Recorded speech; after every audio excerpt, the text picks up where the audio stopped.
नमस्ते, मेरा नाम शुभम तोमर है। आप सभी का मेरे YouTube चैनल में स्वागत है।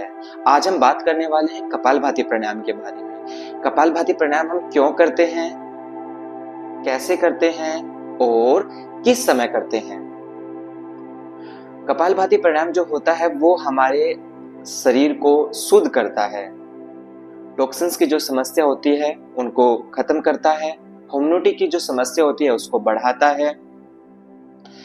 जैसे कि गंदी हवा में सांस लेने से, गंदा पानी पीने से या बिना धुले फल खाने से या कॉस्मेटिक के सामानों से, इनसे कहीं ना कहीं प्रॉब्लम्स बढ़ जाती हैं। कपालभाति प्राणायाम वैसे तो एक शुद्धि क्रिया है, लेकिन जो ये की जाती है ये हमें अपने शरीर की शुद्धि के लिए हम इसको करते हैं। कपालभाति प्राणायाम षट कर्म से ही लिया गया है।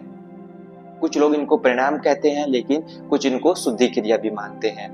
जो कपालभाति प्राणायाम होता है वो हमारे षट कर्म का ही एक हिस्सा है। कपालभाति प्राणायाम जो होता है वो साइनस की समस्या में भी लाभ देता है, डायबिटीज की समस्या में भी लाभ देता है और ब्लड सर्कुलेशन को भी अच्छा बनाता है। अब ये होता कैसे है मैं आपको ये बताऊंगा। कुछ लोगों को इसमें बहुत ज्यादा मैंने देखा है कि वो गलत सांसें लेते हैं। जब सांस छोड़ते हैं तो उनका पेट फूल जाता है और जब सांस लेते हैं तो उनका पेट अंदर चला जाता है। मतलब कहने का ये है कि वो ठीक तरीके से सांस भी नहीं लेते हैं और कुछ इसको गलत तरीके से करते रहते हैं। किसी की स्पीड बहुत ज्यादा होती है, तो आज मैं इसी के ऊपर ही मैं आपको बताऊंगा कि हमें कैसे करना है। सबसे पहले किसी भी एक आसन में आपको बैठ जाना है, कोई भी एक आसन, सुखासन, पद्मासन, जिसमें आपको कंफर्टेबल फील हो। उसके बाद हमें क्या करना है, एक बार आप मेरी नोज को पे ध्यान दीजिएगा। जैसे मेरी सांस बाहर आएगी ऐसे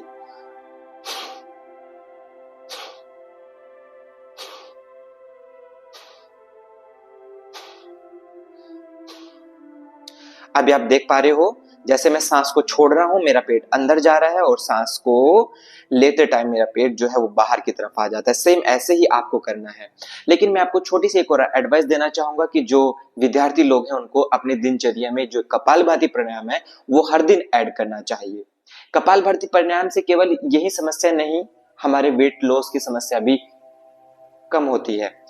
कपालभाति प्राणायाम जो होता है वो केवल इन्हीं समस्याओं पे काम नहीं करता है। कपालभाति प्राणायाम दूसरी समस्याओं पे भी काम करता है, जो कि जैसे कि वेट को कम करना, ठीक है, हमारे शरीर में गांठें बन जाना, उन सभी समस्याओं में भी कपालभाति प्राणायाम जो होता है वो बेहद ज्यादा लाभकारी होता है। तो आइए हम शुरुआत करते हैं। करना कैसे है, ऐसे सबसे पहले आराम से कमर गर्दन को सीधा करके बैठेंगे, ठीक है, इस प्रकार से, और फिर सांसों पर ध्यान दीजिएगा।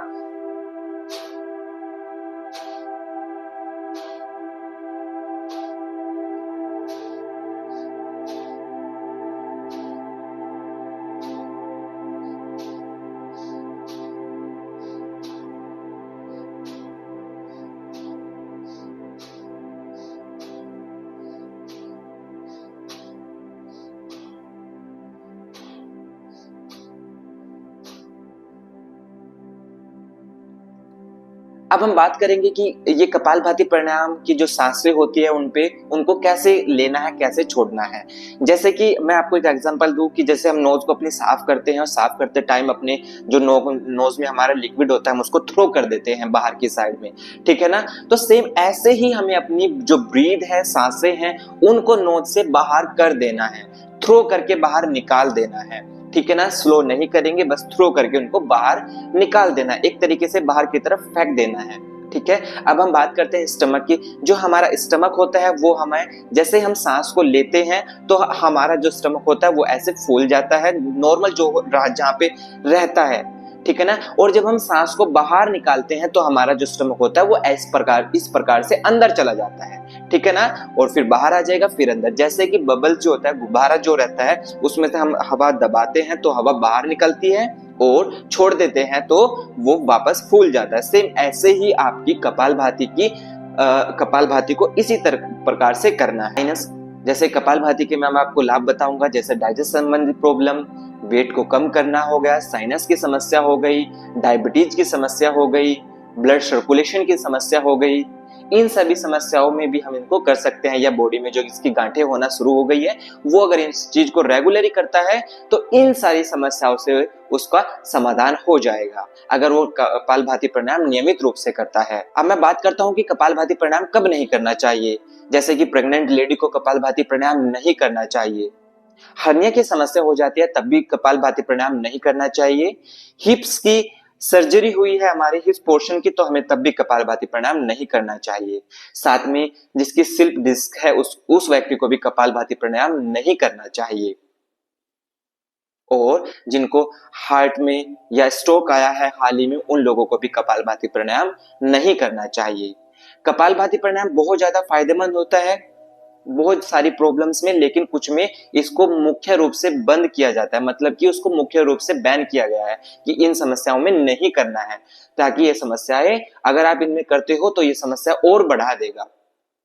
ठीक है, तो अगर आप कपालभाति प्राणायाम को पूरे ध्यान से और रेगुलेशन के साथ में करते हो तो आपको बहुत ही जल्दी लाभ मिलेगा। अगर आपको मेरी वीडियो पसंद आई है, ये इन्फॉर्मेशन पसंद आई है तो please like and share subscribe करिएगा और बेल आइकन को दबाना मत भूलिएगा, ताकि आपके पास मेरी वीडियो की अपडेट्स आती रहें। तो मिलते हैं हम नेक्स्ट वीडियो में नई इन्फॉर्मेशन के साथ, तब तक के लिए नमस्ते।